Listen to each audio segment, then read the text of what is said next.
안녕하세요, 김영재입니다.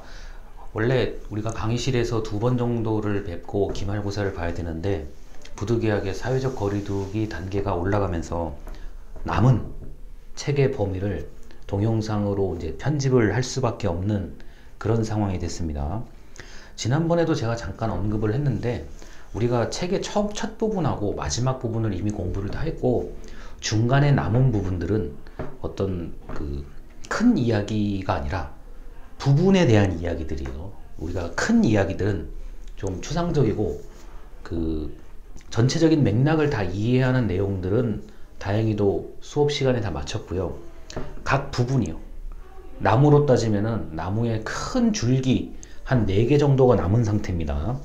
그것에 대해서 이제 3시간 정도를 영상으로 제가 촬영을 해야 되는데 이 영상 촬영을 뭐 몇 번 보셔서 느끼시겠지만 실제 강의실에서 말하는 것과는 조금 다릅니다. 제가 말하는 내용이 더 많은 내용이 영상에 들어가 있어요. 그러다 보니까 여러분들이 만약에 이해가 잘 안 되시거나 이럴 경우는 영상을 다시 들으시는 게 그나마 좀 더 좋은 방법입니다. 이 강의 자료 같은 것을 원래 이렇게 화면에 보여드리면서 할 수가 있기는 한데 의외로 많은 분들이 저작권, 이 도서의 저작권 개념이 아직 좀 없으신 분들이 있더라고요. 그래서 제가 이미 우리 수업은 교재가 다 있기 때문에 교재의 부분을 제가 말씀을 드릴 테니까 그 부분에 대한 내용을 이런 게 있구나 정도를 알아두시면 되겠습니다. 이 책이라든가 어떤 출판물에 관련된 내용을 영상에 공개하거나 이런 것은 좀 조심스러워야 되는 일인데 아직도 그렇지 않은 분들이 있더라고요. 자, 저는 그래서 굉장히 보수적인 차원에서 좀 많이 조심하는 차원에서 그냥 아무것도 없이 영상만 보여드리겠습니다. 일단 이제 큰 줄기가 4개인데 그 중에 첫 번째 줄기가 조직 분야입니다. 조직, 학교, 기업, 정부, 그리고 여러분들이 친목회, 그 다음에 동창회, 이런 것들이 모두 일종의 조직입니다. 그런데 이제 우리가 행정학에서 말하는 조직은 공식적인 조직, 그러니까 정부, 기업 이런 것처럼 나름대로 뭐 사장님도 계시고 회장님도 계시고 뭐 비서 팀도 있고 뭐 누구는 뭐를 맡아라 이런 게 이렇게 피라미드 형태의 조직을 우리가 이제 배우게 됩니다. 이 관료제로서의 정부 조직은 이제 151쪽에 제목이 하나 있죠. 관료제라고 부르는 정부 조직은 이제 제목이 크게 있어요. 그 다음에 그 제목으로부터 뒷장에 152쪽에 그림까지가 사실 전부 해당되는 얘기입니다. 우리가 관료제라는 얘기를 들으면은 제일 먼저 떠오르는 이미지는 피라미드의 삼각형을 떠올릴 거고요. 이 관료제는 정부 조직뿐만 아니라 웬만큼 그래도 저게 좀 단체라는 좀 느낌이 든다. 그러면 전부 관료제의 모습을 가지고 있습니다. 관료제는 그 151쪽에 뭐 보시면 이런 게 있죠. 정부 조직의 가장 일반적인 특징은 관료제고 관료제를 구성하는 관료란 법규가 부여하는 공식적인 임무를 적법 절차에 따라 수행하는 것이다. 관료는 임무 수행에 필요한 권한을 법률로부터 받고 권한의 범위 내에서만 행사한다 라고 되어 있습니다. 자, 그 다음 문단에 이런 게 있습니다. 관료제 조직은 대규모 조직이고 피라미드 계층을 이룬다. 그래서 최고 관료는 자신의 권한 일부를 하위 관료에게 위임한다. 자, 고위 관료는 중간 관료는 일선 관료에게 위임해서 조직을 운영한다. 그리고 관료제에서의 임무는 공식적인 문서에 따라 운영된다. 그리고 뭐 행정 전문가, 우리 공무원 시험 생각하시면 됩니다. 지금 아래에서 4번째 줄하고 있습니다. 행정 전문가로서 관료는 시험을 통과해야 된다. 우리 공무원 시험 응시하시는 분들이 많다는 거는 이미 뉴스에서 아시겠죠. 자, 그리고 이제 152쪽으로 넘어갑니다. 맨 위에 보면은 정부 조직은 대규모 조직이기 때문에 효율적이고 합리적으로 운영해서 다양한 관료제의 특징을 가진다. 그래서 정부 조직은 어느 정도 예측 가능하다라고 되어 있습니다.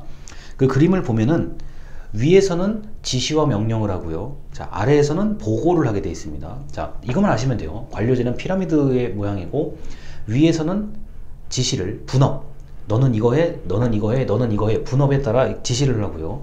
자, 아래에서는 위로 보고를 하는 형태입니다. 단 정부 관료제는 모두 법률에 근거를 두고 행동을 해야만 됩니다.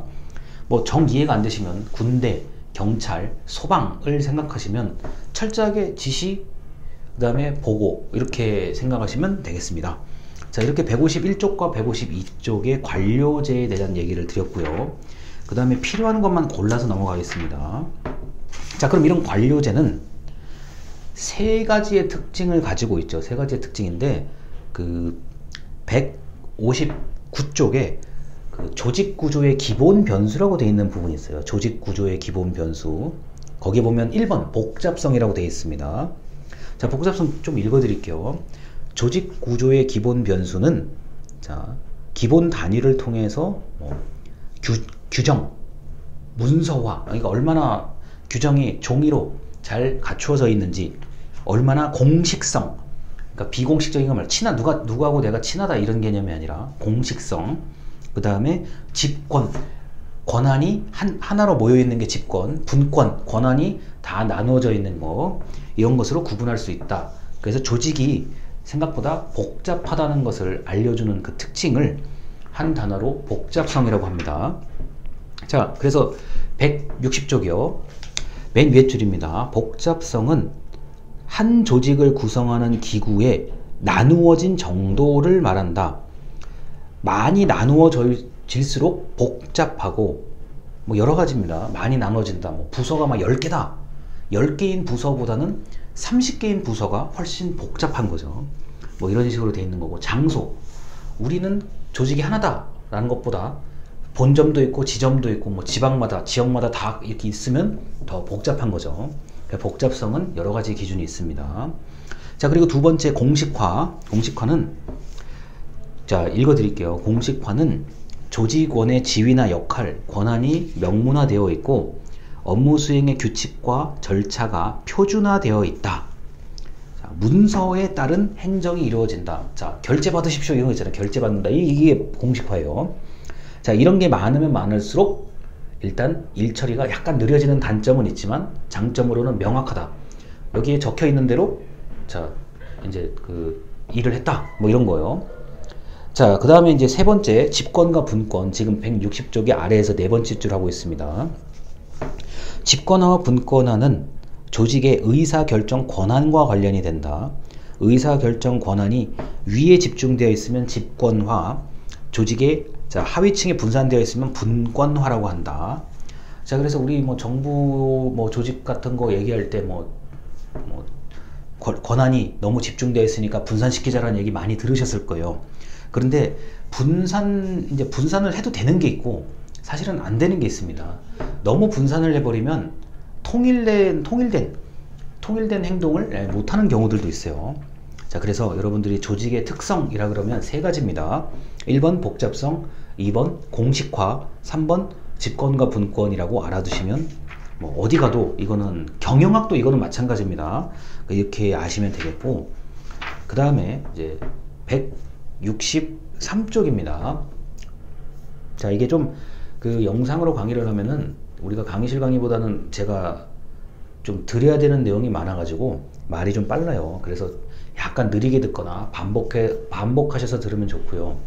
그리고 지금 여러분은 안 보이시겠지만 제 앞쪽에 지금 시계가 있어요. 시계가 있는데 10분 영상 하나에 10분 내외로 계속 영상을 이렇게 끊어서 제가 촬영을 할 거예요. 그래야 여러분들이 보시기가 편합니다. 자, 이제 요거까지만 설명하고 끝내도록 할게요. 일단 163쪽입니다. 아래에서 다섯 번째 줄 부성화의 원리.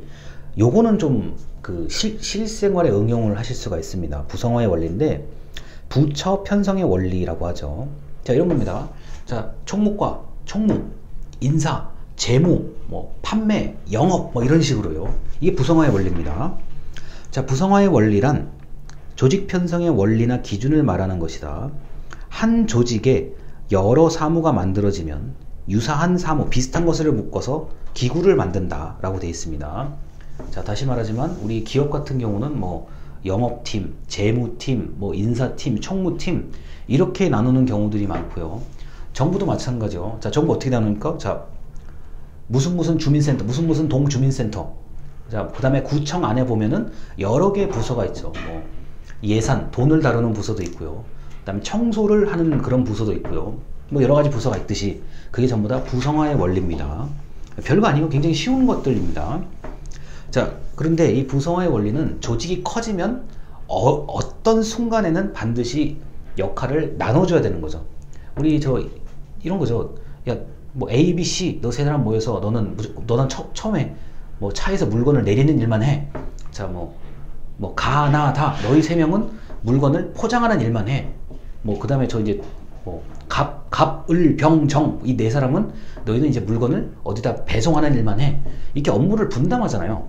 그게 전부 다 부성화의 원리입니다. 자, 그리고 164쪽에 통솔 범위의 원리라고 되어 있어요. 그거는 전체를 이렇게 다 표시를 해 두셔야 돼요. 문단 전체에 다 표시해 두셔야 됩니다. 이 통솔 범위란 한 사람이 혼자서 직접 얼마나 통솔할 수 있는 부하의 숫자가 몇 명이냐라는 건데, 우리 이거는 그 담임 선생님, 우리 초중고등학교의 담임 선생님 한 명이 직접 학생들 몇 명까지를 통솔할 수 있냐는 거예요. 그래서 우리가 보통 한 사람이 20명 정도를 봅니다. 이 교육에서는 한 사람이 이제 20명 정도를 통제할 수 있다고 보고요. 그 다음에 이제 성인 교육, 우리 이제 어른이 된 사람들을 통제할 때는 이제 30명까지를 이제 보는 경우들이 많습니다. 그리고 이제 군대는 뭐 누가 딱 한마디 명령하면 전부 다 딱 통일되게 움직이는 조직 같은 경우가 이제 50명까지입니다. 그래서 이 통솔범위의 원리는 조직마다 한 명이 과연 몇 명까지 통제할 수 있느냐, 이거는 조금 달라요. 근데 현재까지 제가 알고 있는 건 20명에서 25명, 적으면 15명까지로 보고 있습니다. 그래서 통솔범위의 원리는 실제로 많이 적용이 되는 거니까 좀 알아두시면 좋겠습니다. 일단 영상이 너무 길어지면 안 되기 때문에 여기서 딱 끊었다가 두 번째 이제 조직에 관련된 얘기로 넘어가겠습니다. 감사합니다.